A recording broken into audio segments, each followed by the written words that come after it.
여러분 안녕하십니까? 부동산 세법의 이재주입니다. 자, 여러분 우리 입문과정 지난번 첫 번째 시간은 조세 총론에 관련된 내용 살펴보았습니다.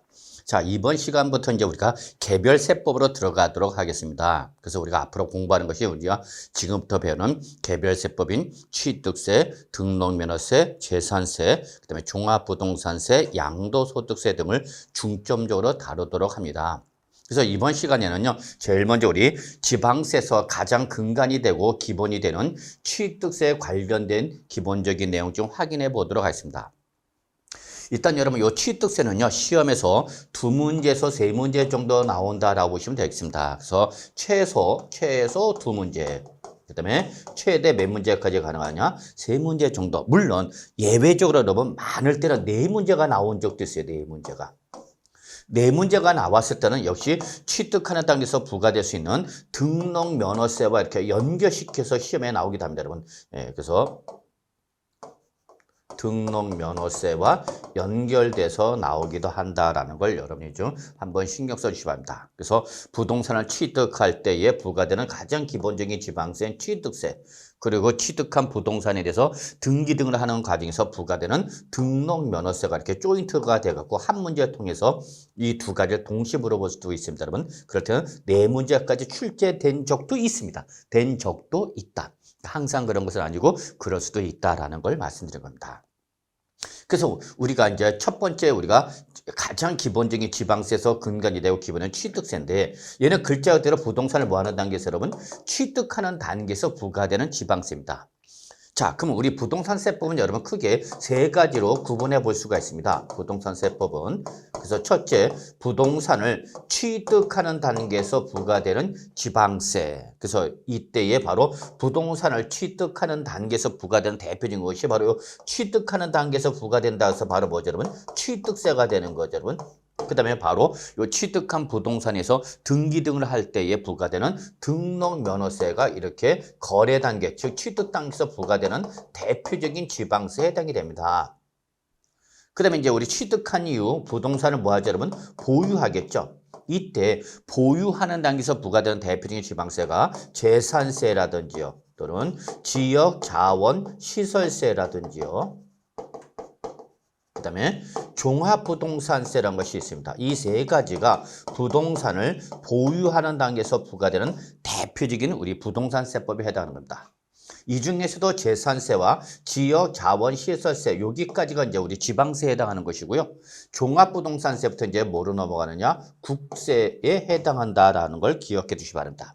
그래서 일단 여러분 우리가 보유 단계에서 부과하는 대표적인 3가지 세목을 말하라. 그러면 세금을 말하라 그러면 재산세, 지역자원시설세, 종합부동산세. 그래서 여러분 이걸 외우셔야 됩니다. 어떻게 외우냐? 재지종 꼭 기억하셔야 돼요, 여러분. 재지종이라는 걸 꼭 기억해 주시기 바랍니다, 여러분. 자, 그리고 부동산을 이제 우리 보유하는 단계에서 우리 부동산을 임대하겠죠. 그럼 그때 그 임대로 인한 소득이 발생할 때 부과되는 임대사업 소득세가 부과됩니다, 여러분. 이거는 일종의 종합소득세에 해당하는 거다라고 봐주시면 됩니다. 자, 그리고 나서 이제 우리가 취득한 목적을 달성하면 이제 뭐 하죠, 여러분? 처분하는 단계죠, 여러분. 이때 처분하는 단계에서 부과되는 대표적인 우리 부동산세법에 해당하는 것이 바로 뭐냐? 글자 그대로 양도소득세가 되겠습니다.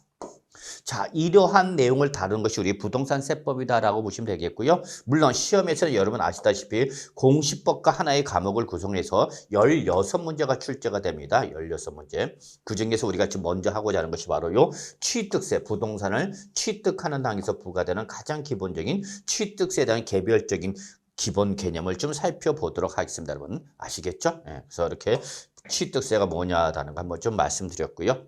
자, 그럼 일단 우리 한번 보면은요.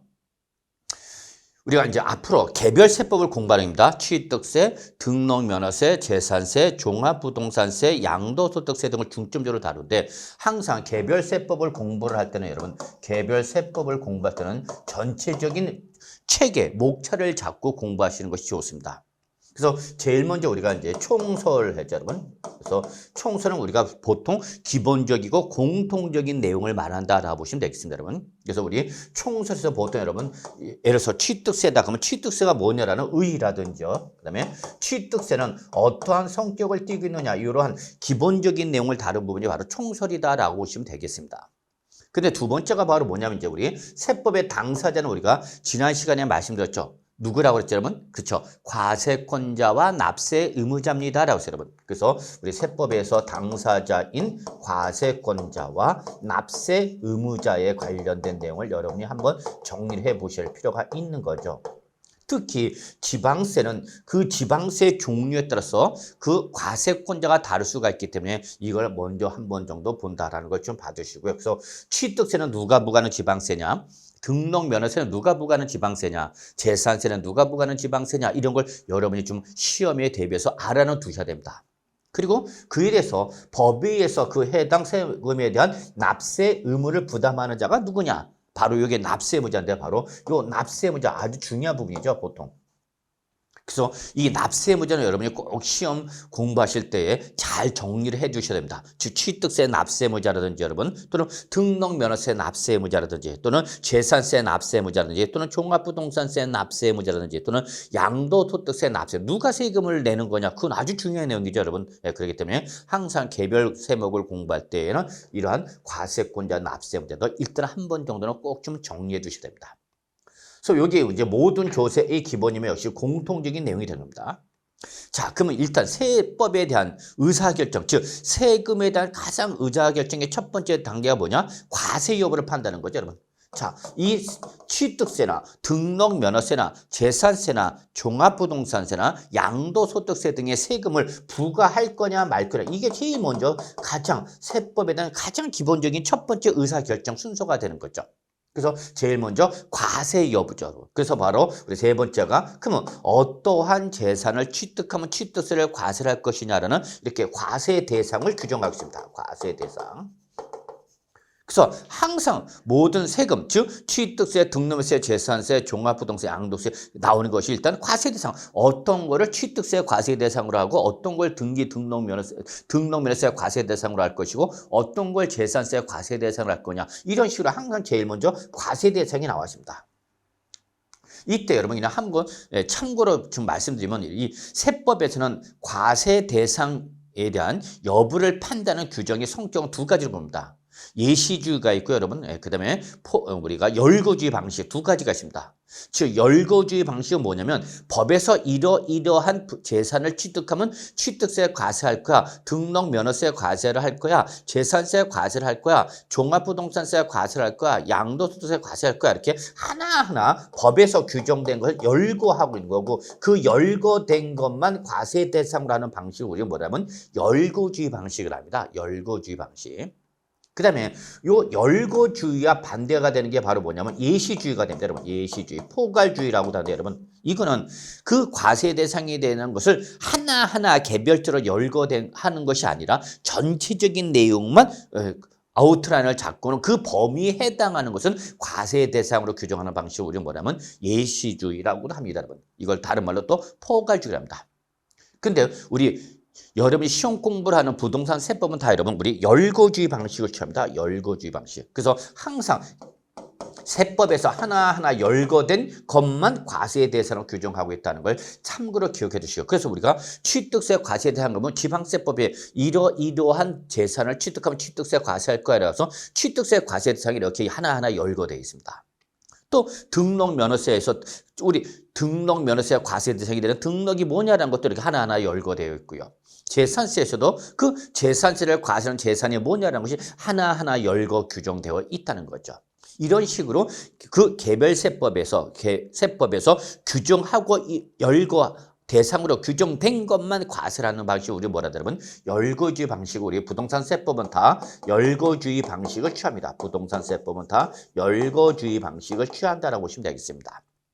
그러면 예시주의 또는 포괄주의는 어디서 볼 수 있느냐? 이거는 여러분이 잘 아시는 상속세라든지 증여세라든지 법인세 같은 경우는 이거는 하나하나 과세 대상으로 열거되어 있지 않고요. 포괄적으로 규정하고 있습니다. 예, 이것이 특징인데 다양스럽게도 우리 상속세, 증여세, 법인세는 우리 공인중개사 시험 범위가 아닙니다, 여러분. 그래서 여러분은 상속세, 증여세, 법인세가 나오면 여러분은 개무시해도 큰 어려움이 없을 겁니다. 그래서 여러분 일단은 제일 먼저 세법은 과세 대상부터 규정하고 있다는 거죠, 여러분. 아시겠죠, 여러분? 예.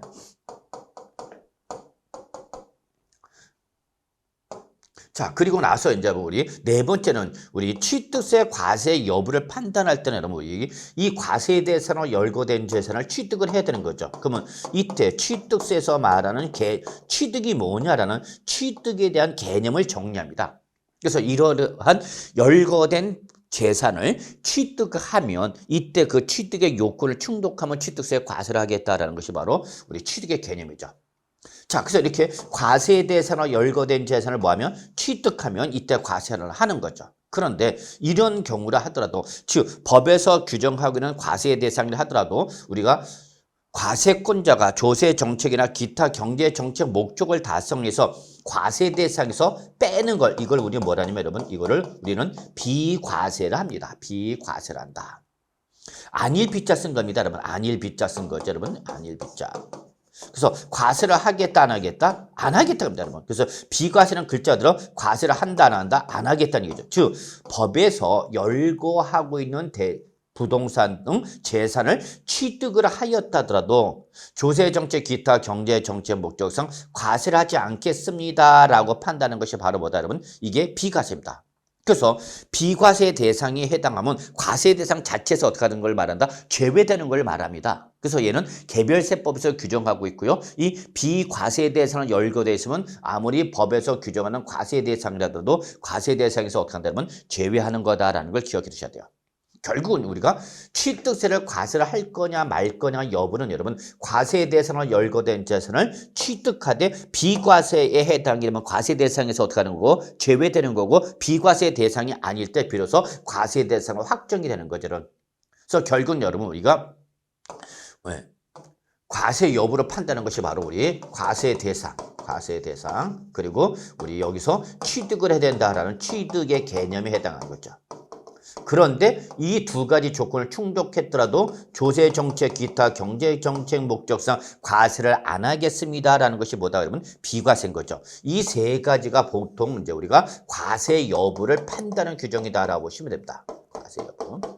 그래서 특히 우리 법에서 열거하고 있는 과세 대상과 비과세는 모든 조세의 기본이며 역시 공통이며 예외적 꼭 예외 없이 꼭 납니다.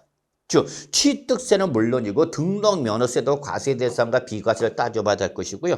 재산세에서도 과세 대상에 해당하는 재산이라 하더라도 비과세면 과세 대상에서 제외되는 거죠. 자, 종합부동산세 과세 대상으로 열거되어 있다 하더라도 비과세에 해당하면 과세 대상에서 어떻게 하는 거죠? 제외되는 거죠. 양도소득세 과세 대상으로 규정이 되어 있다 하더라도 비과세에 해당하면 과세 대상에서 어떻게 하는 거죠? 그러면 제외되는 거죠. 그래서 세금을 부과할 때, 즉 세법에 대한 가장 의사결정의 첫 번째가 바로 뭐냐면 과세 여부를 판단하는 겁니다. 그러면 과세 대상은 확정됐어. 과세 대상은 확정됐어. 그러면 여기는 이제 우리가 세액을 계산을 하는 거죠. 이제 너 과세 대상이야. 그러면 얼마예요? 세금을 얼마 부과할 거냐? 세액 계산한 거죠. 이때 여러분 우리가 조세 총론에서 세액 계산은 어떻게 한다 했죠, 여러분? 그렇죠. 과세 표준에다가 뭐를 곱해서 여러분? 세율을 곱해서 뭐가 나오는 거죠, 여러분? 산출세액이 나옵니다라고 했죠, 여러분. 이거는 제가 앞 시간에서 배웠던 우리 조세 총론에서도 가장 기본적인 내용입니다. 결국 우리 세법은 이거 계산하는 거죠. 과세 표준에다가 세율을 곱해서 산출세액 얼마예요? 이거 계산하는 거죠. 이 얼마예요? 계산하는 것은 어떻게 계산한다 여러분? 과세 표준에다가 뭘 곱해서 세율을 곱해서 뭐가 나온다 여러분? 산출세액이 나오는 거죠. 여러분 우리가 어떻게 배웠죠? 그렇죠. 과세산 이렇게 배웠습니다. 기억나시죠? 과세산 관악산이 아니라 과세산이죠, 여러분. 과세 표준에다가 세율을 곱해서 뭐가 나와요, 여러분? 산출세액이 나는 거죠. 모든 조세는 바로 요 과표에다 세율을 곱해서 산출세액이 나온다는 것이 가장 모든 세금의 기본이며 공통이며 예외가 없습니다. 아시겠죠, 여러분? 그래서 이렇게 과세에 대해서는 확정됐으면 이제 우리가 세액을 계산하는 거다. 이때 세액 계산 요소는 기본이 몇 가지다? 두 가지죠. 과표에다 물 곱해서 세율을 곱해서 산출세액이 나오는 거죠. 계산해서 나온 세액이란 얘기예요, 여러분. 과표에다 세율 곱해서 계산해서 나온 세액이 바로 산출세액이다라는 걸 꼭 기억해 두셔야 돼요. 다만 취득세는 이 세액을 계산하기 전에 여러분 언제 취득한 걸 볼 거냐는 이 취득의 시기에 대한 시간적 기준을 다루게 됩니다, 여러분. 취득 시기에 대한 그래서 언제 취득하고 그 취득한 것에 대해서 언제까지 취득세 과표를 할 것이고 이때에 언제까지 취득세를 신고하고 납부할 것이라는 이러한 시간적 기준이 다른 것이 바로 뭐다? 그러면 취득 시기라는 거죠. 즉 취득세 과표는 바로 이 취득 당시의 가액을 과표인데 그럼 언제 취득한 걸 볼 거냐? 시간적 기준이 바로 뭐다? 그러면 취득 시기죠. 이 취득 시기는 여러분 우리 취득세에서만 나오는 규정이죠. 취득의 시기니까. 예. 그래서 이 비과세는 여러분 모든 조세 기본이며 공통입니다. 그래서 여러분 이 취득의 개념에서도 여러분 우리가 시험에서 대비할 것이 중요한 게 몇 가지가 있거든요. 그것도 아주 중요합니다. 근데 비과세는 시험에서 개별 문제로 출제될 가능성이 그렇게 높지는 않아요. 여러분 별표 하나 정도. 그다음에 취득 시기는 여러분 역시 뭐 별표 2개 정도만 표시해도 큰 무리는 없어요. 그래서 이거는 취득의 형태에 따라서 언제 취득한 걸 볼 거냐. 지금 무슨 소리냐면 부동산을 매매할 때는 여러분 계약금을 지급하고 중도금을 지급하고 잔금을 지급하고 등기를 하면서 명의가 넘어오는 거죠, 여러분. 그럼 이때 계약일과 중도금 지급일과 잔금 지급일과 등기의 접수일 중 이러한 시간적 기준에서 언제 취득한 걸로 볼 건 시간적 기준을 다루고 있는 것이 바로 뭐다, 여러분? 취득의 시기죠. 그래서 그 취득 시가 결정되면 이제 우리 그 취득 당시 가액을 과표로 하고 여기다 물곱해서 세율을 곱해서 뭐가 나온다 여러분? 산출세액이 나오는 거다라는 걸 꼭 기억해 두셔야 됩니다, 여러분. 아시겠죠, 여러분? 그래서 바로 이렇게 과세 표준과 세율이죠. 이때 과세 표준과 세율은 여러분 별표 3개 매우 중요하죠. 매우 중요합니다. 그러니까 여러분 입장에서는 과세 표준과 세율은 여러분 그냥 시험에 나온다라고 보셔야 돼요, 여러분. 물론 안 나올 때도 있습니다만 안 나올 때보다는 나올 때가 더 많다는 얘기죠. 그럼 확률상 여러분이 해야 된다는 얘기야. 여러분이 이 부분이 좀 어려운 부분이 없잖아. 있다 하더라도 해야만 하는 거예요, 여러분. 그걸 여러분 시험 공부하는 겁니다, 여러분. 아시겠죠, 여러분? 예, 그래서 개별 세목에 바로 우리 이러한 과세 표준과 세율은 항상 여러분 시험에 출제가 되는 부분이다라고 봐두십니다. 자, 그럼 이제 세개 계산됐어. 그러면 세개 계산됐으니까 그럼 이 계산된 세액을 어떻게 우리가 납부할 것이냐. 그래서 바로 요 부가징 우리 납세 의무 이행 방법, 납세 의무를 어떻게 납부를 할 거냐. 납세 의무를 이행 방법을 규정하고 있는 것이 바로 뭐냐. 이게 부가징수가 되겠습니다. 부가징수. 이렇게 과표에 대한 세율을 곱해서 나온 산출세액을 어떻게 납부를 할 것이냐라는 것을 규정하고 있는 것이 바로 뭐다, 여러분? 부가징수다라고 보시면 되겠습니다, 여러분. 이게 바로 별표 3개짜리 역시 시험에 잘 나오죠, 여러분. 예. 특히 취득세의 부가징수는 지방세 부가징수의 기본이 됩니다. 그래서 여기서 부가징수 방법에 대한 개념을 꼭 정리를 해 두셔야만 나머지 우리가 등록면허세나 재산세에서 배우게 되는 이러한 부가징수를 이해를 할 수 있게 되는 겁니다, 여러분. 그래서 이거를 지금 다시 한번 우리가 취득세를 다시 한번 목차를 취득세 목차 이거는 기본적인 개별세법의 목차가 되는데 제일 먼저 총설 해갖고 여러분 여기서 의라든지 그다음에 뭐 여러분 성격 이러한 내용을 다루는데 이 부분은 뭐 시험에 출제가 되는 부분은 아니다라고 보셔도 돼요. 그다음에 두 번째가 바로 뭐죠, 여러분? 세법의 당사자인 과세권자 그리고 누구죠, 여러분? 납세 의무자죠. 그래서 총설은 시험에 뭐 출제될 가능성은 거의 없습니다. 그러나 과세권자는 여러분 우리 지방세에서 과세권자는 한 번 정도는 정리를 필요가 있다. 왜? 지방세는 지방세의 종류에서 과세권자가 다를 수 있기 때문에 아시겠죠? 그 다음에 납세 의무자. 누가 세금을 내야 될 것이냐라는 것은 아주 중요한 얘기죠, 여러분. 그래서 납세 의무자 잘 정리해 두셔야겠죠. 자, 그리고 나서 우리가 과세 여부를 판단하는 여러분 과세 대상이죠. 또는 뭐 과세 물건 또는 과세 객체 이렇게 약간의 표현상의 차이는 있습니다만 똑같은 말입니다, 여러분. 예.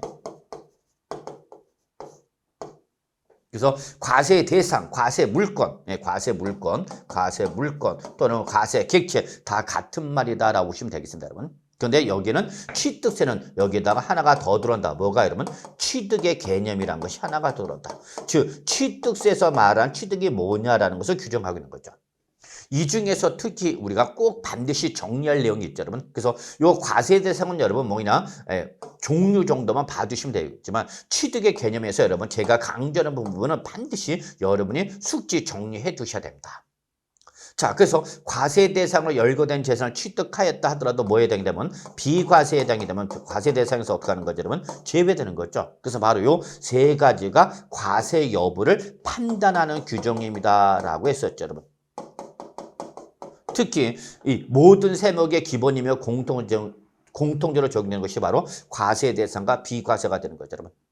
이거는 취득세, 등록면허세, 재산세, 종부세, 양도소득세 때 다 나오는 거죠. 뭐. 아시겠죠, 여러분?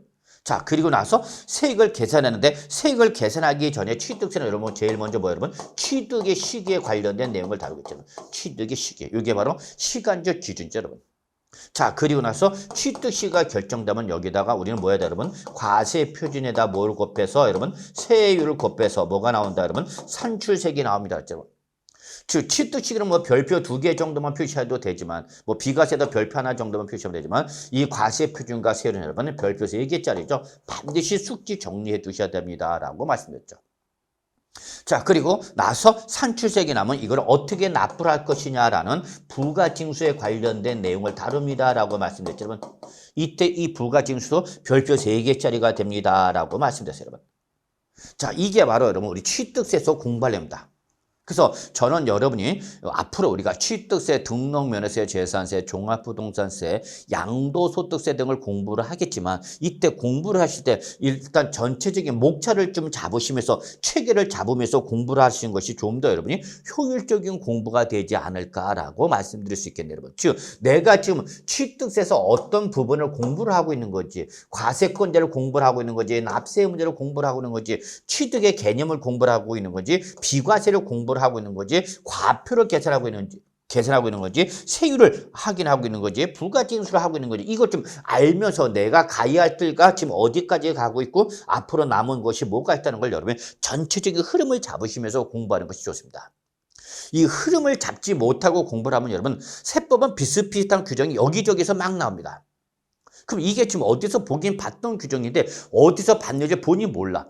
분명히 책에서 봤던 것 같은데 찾으려면 못 찾아. 그게 뭐냐면 바로 이런 전체적인 목차 내지는 흐름을 잡지 않고 그냥 개별 조문으로 하나씩 공부를 하다 보니까 이 전체 흐름을 놓치다 보니까 발생하는 어떤 불이익 또는 불상사가 되지 않을까 생각합니다. 그래서 가능하면 맨 처음에 공부할 때는 이걸 굳이 외우실 필요는 없어요, 여러분. 외우실 필요는 없는데 이러한 목차 하에서 내가 지금 공부를 하고 있구나라는 걸 여러분이 자꾸 인식을 하고 계셔야만 나중에 하다 보면 이게 자동으로 여러분 외워집니다.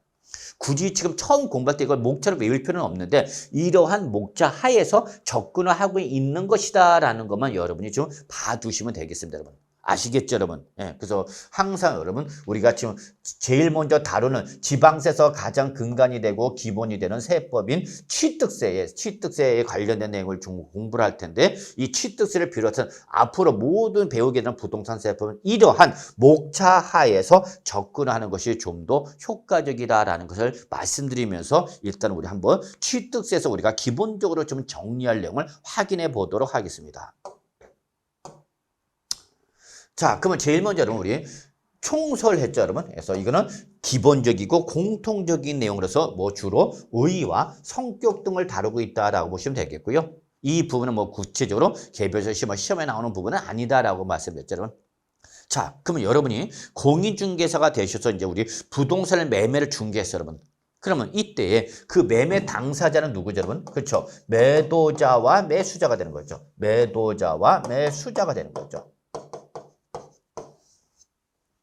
이때 요 매도자와 매수자를 중개하는 것이 바로 여러분이 공인중개사는 여러분 자랑스러운 여러분이 되는 거죠. 자, 그러면 이때에 이렇게 부동산이 매매로 인해서 누구로부터 도자로부터 수자한테 넘어갈 때에 이 매도자한테 부과된 대표적인 국세가 바로 뭐가 되는 거예요, 여러분? 바로 양도소득세가 되는 거고, 그렇죠, 여러분? 이 부동산을 뭐 한 사람, 여러분? 취득한 사람한테 부과되는 게 바로 뭐가 되는 거예요, 여러분? 취득세가 되는 거죠, 여러분. 그래서 취득세는 우리 법에서 열거하고 있는 이 부동산 등 일정한 재산을 뭐하면 여러분 취득하게 되면 그 취득이라는 행위에 대해서 담세력을 포착해서 누구한테 여러분 취득자에게 부과되는 지방세, 우리는 이걸 뭐라는 여러분 취득세라는 거죠, 여러분. 아시겠죠, 여러분? 자, 근데 여러분 여기서 담세력이란 말이 나왔네요. 뭐 그냥 시험에는 안 나오겠지만 담세력이라는 것은 조세를 부담할 수 있는 능력을 말하는 겁니다. 이걸 담세력이라 합니다. 담세력. 조세를 부담할 수 있는 능력에 상응하는 만큼 과세하겠다. 이걸 뭐라 한다면 담세력이라는 거죠. 즉 제가 여러분 우리가 부동산을 주택을 드디어 막 어렵게 일을 하면서 모아서 우리가 1억짜리 주택을 취득해서 2억짜리 주택을 취득했어요.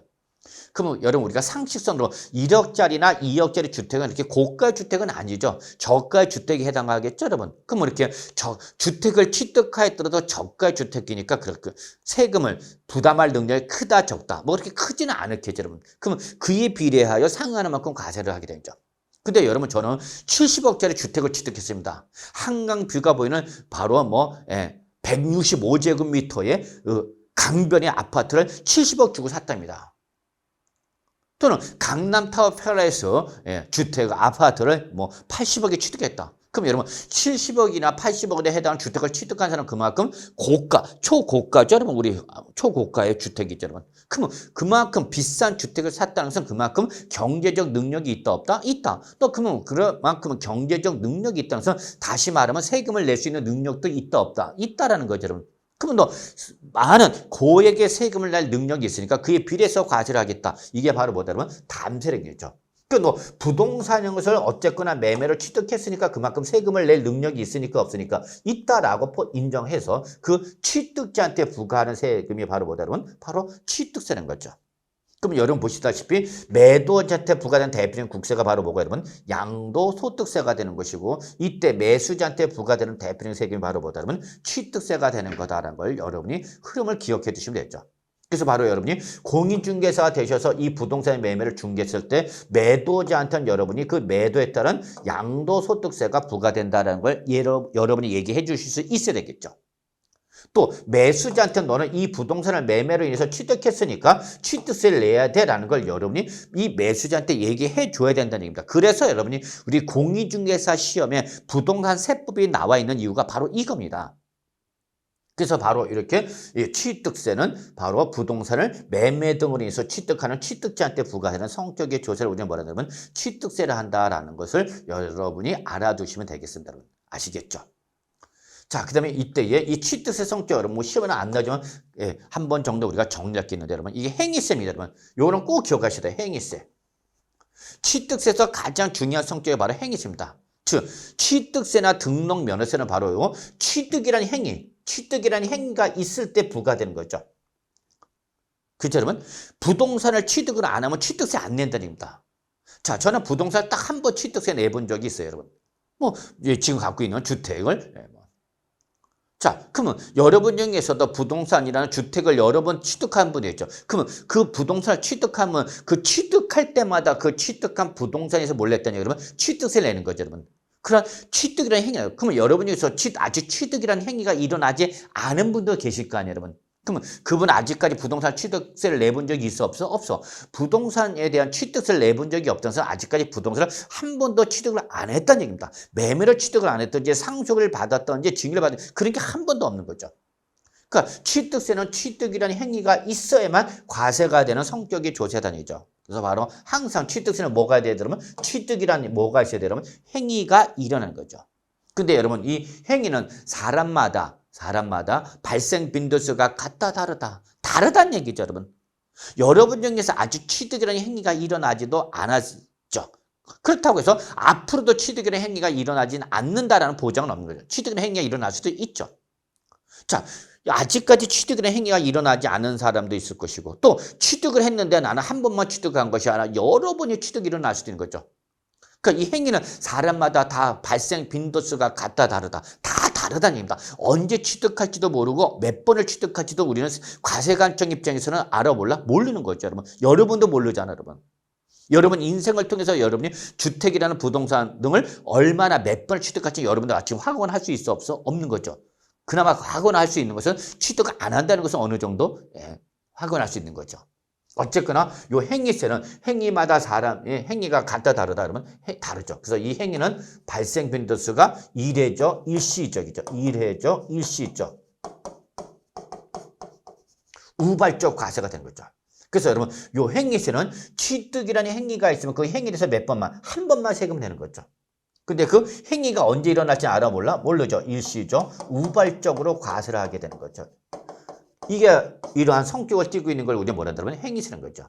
그 취득이라는 행위가 언제 일어날지는 모르겠지만 그 행위가 일어나면은 그 행위에 대해서 몇 번만 한 번만 부과되는 거다라는 것을 말한다. 이렇게 보시면 되겠습니다, 여러분. 아시겠죠, 여러분? 예. 두 번째 여러분 우리 유통세라는 것이 있습니다, 여러분. 유통세.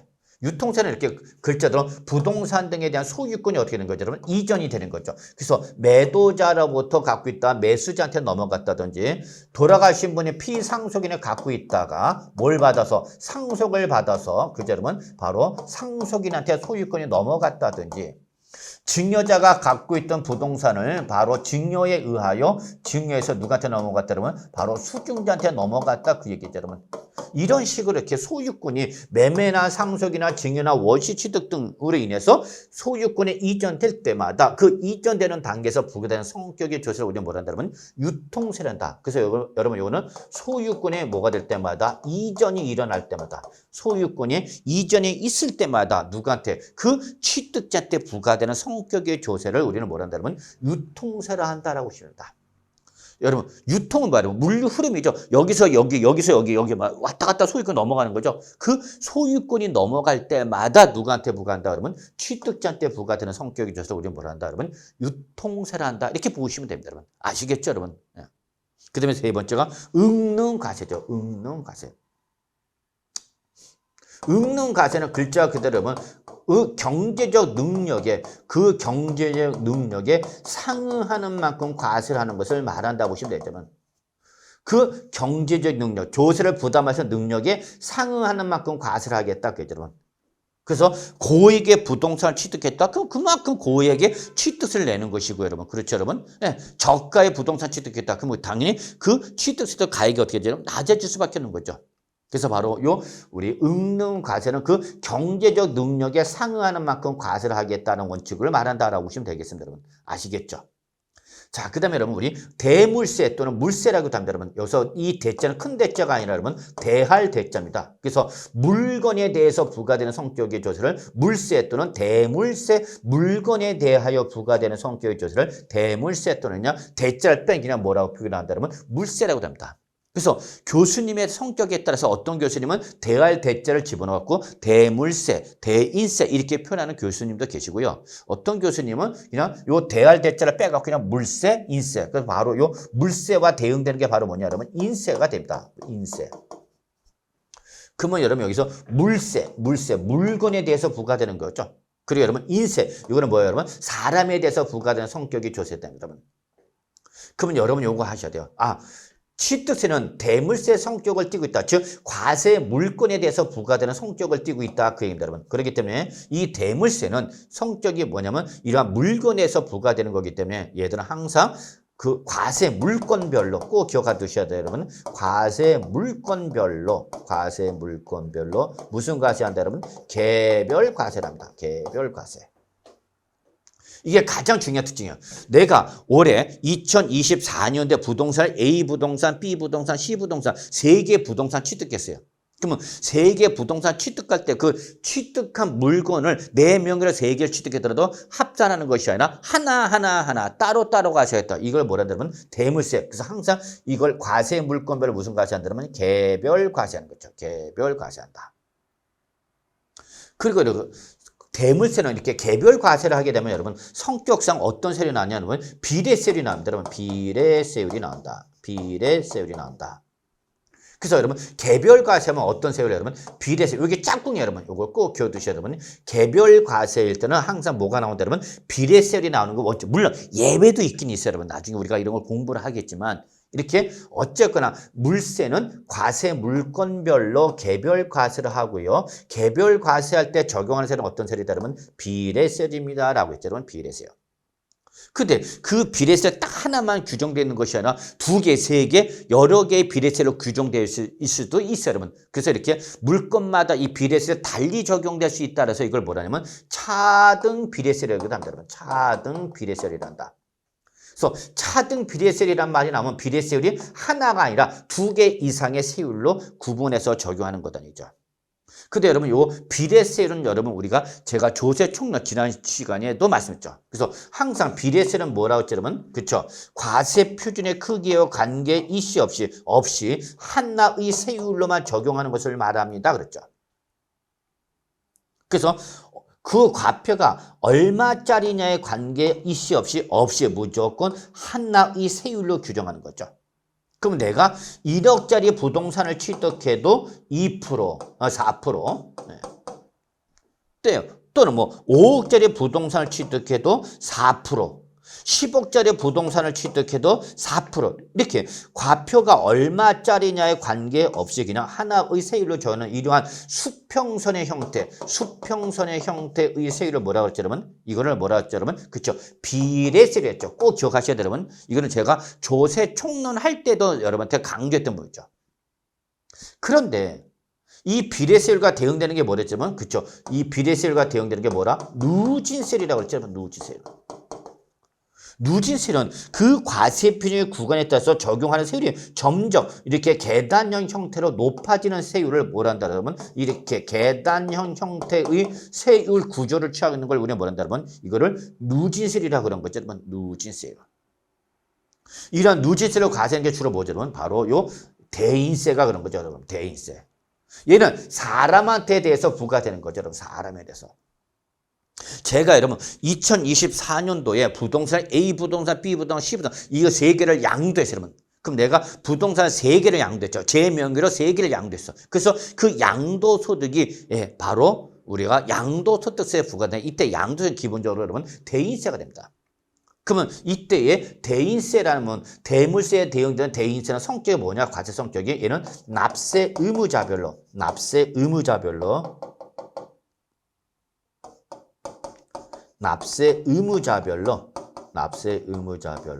얘는 무슨 과세하는 거죠, 여러분?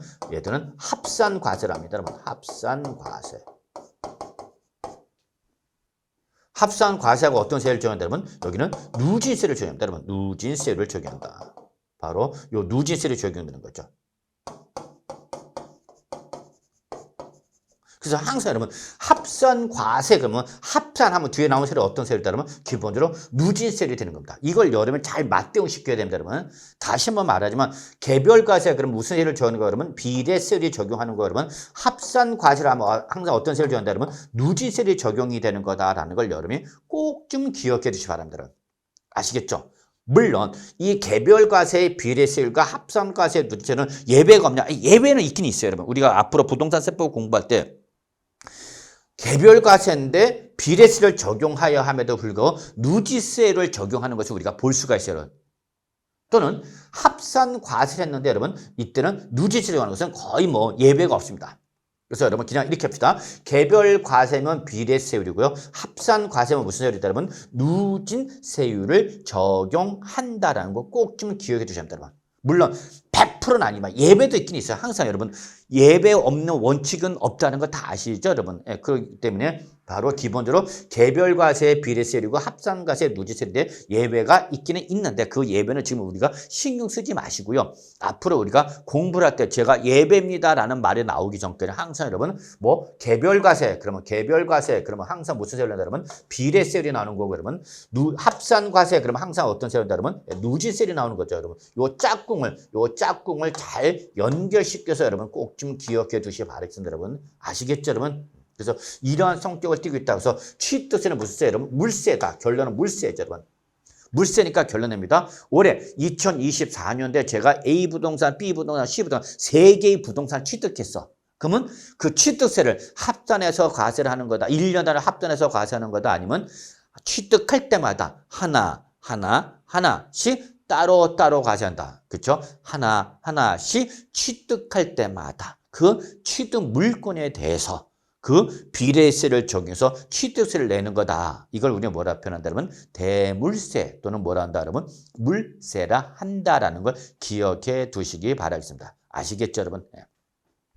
그 다음에 우리 실질과세 원칙이라는 말이 나옵니다. 앞으로 우리 부동산세법을 공부할 때 잘 나오는 말이에요. 자주 나오는 거죠. 실질과세 원칙. 이 실질 과세 원칙은 여러분 우리 세법에서 적용하는 가장 기본적인 원칙 중에 하나입니다. 기본 원칙 중에 하나다.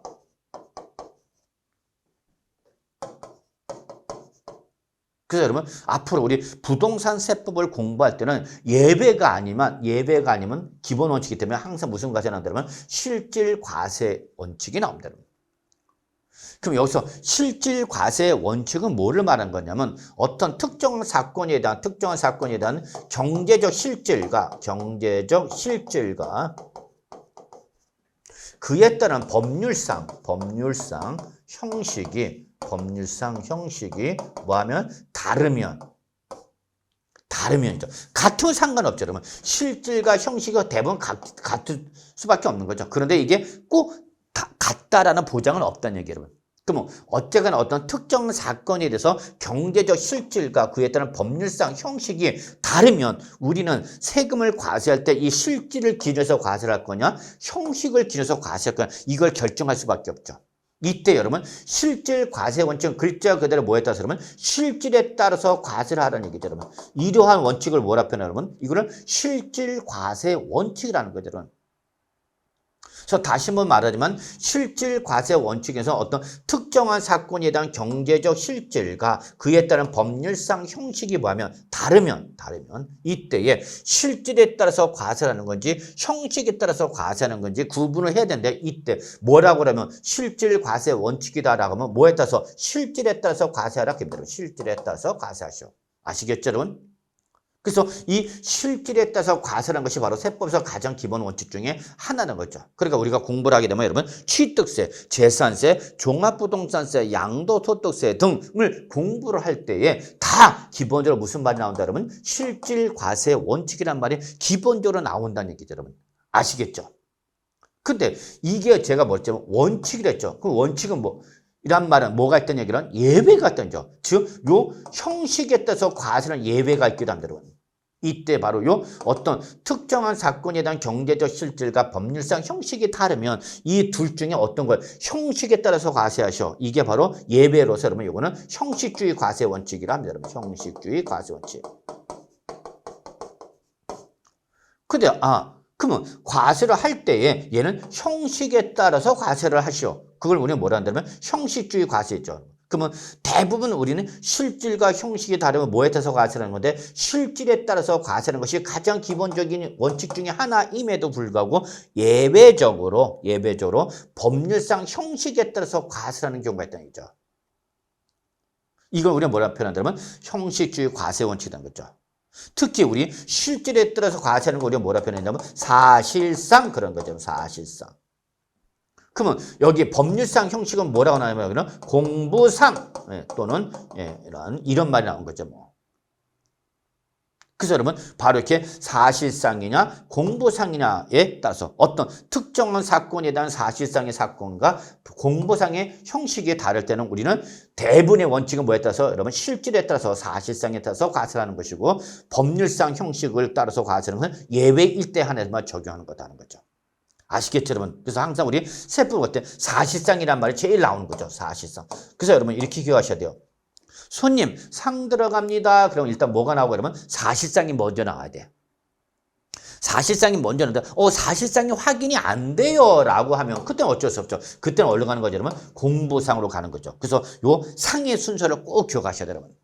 자, 그래서 여러분 손님 상 들어갑니다. 그럼 무슨 상이 먼저 나와야 되고 사실상이 먼저 나와야 되고 고객님 오늘 사실상이 없어요. 사실상이 확인이 안 돼요 라고 예외 조건이 제시가 되면 그때는 눈물을 머금고 올라가는 그러면 공부상으로 가는 거다. 여러분. 그래서 일단 상의 순서를 꼭 기억하셔야 돼요. 그래서 무슨 과세 원칙에 따라서 실질 과세 원칙에 따라서 일단 상이나 무슨 상이 나와야 되고 사실상이 나와야 되는 거고 사실상이 확인이 안 돼요 라고 하면 그때는 어디로 가는 거죠? 여러분 공부상으로 가는 거다라는 거예요. 요 상의 순서 별표 3개짜리죠 여러분. 먼저 뭐가 나오고 사실상이 확인이 나와야 되고 사실상이 확인이 안 돼요 라는 예외가 나오면 그때는 어디로 간다 그러면 공부상이 나오는 거다. 상의 순서를 꼭 기억하라 라는 거죠 여러분. 아시겠죠? 이걸 우리는 뭐라 표현해서 여러분 실질 과세 원칙이라는 거죠. 그럼 예를 들어서 여러분 우리가 이거 예를 이렇게 들죠. 자 부동산을 매매를 취득했어.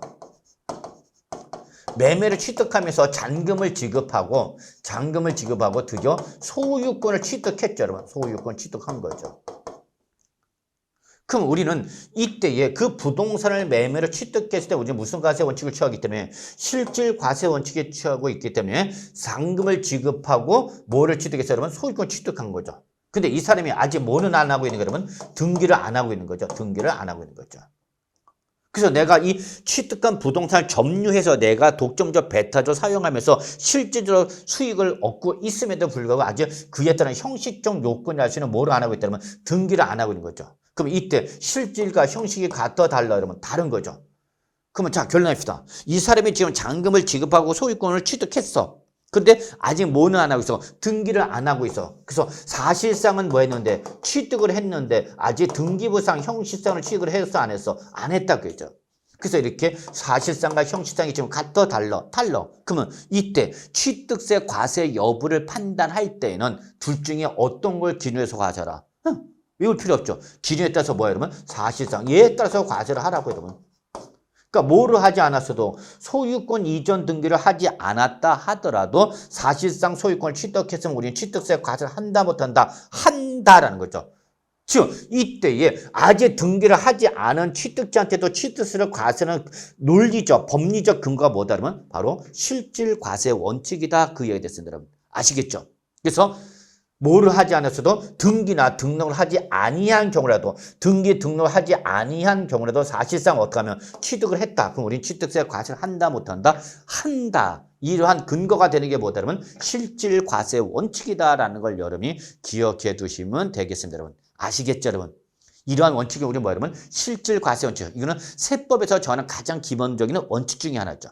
근데 항상 원칙에는 뭐가 있다 그러면 예외가 있습니다. 그랬죠? 바로 요 등록면허세는